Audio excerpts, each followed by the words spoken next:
article in a magazine, because that's where you do that sort of thing. And in the article, there was a company that was hired to poll employers throughout the United States and ask for the most unusual excuses that their employees give for being late and not showing up to work. The number one most common excuse for being late to work was lame.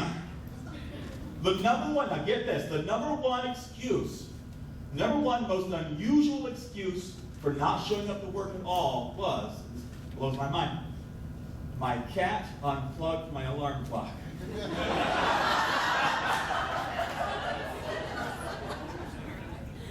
My cat unplugged my alarm clock. How does that even happen?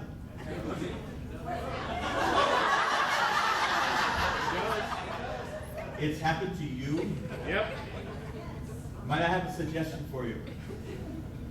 Get a new cat. Get a new cat before you have to get a new job. Because in my mind, this is what I see. No, okay, hold on. I'm intrigued now, so I have to ask. Have you seen the cat do it?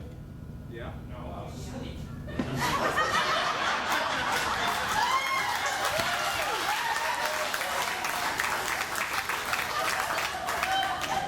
No, you were asleep. That makes sense.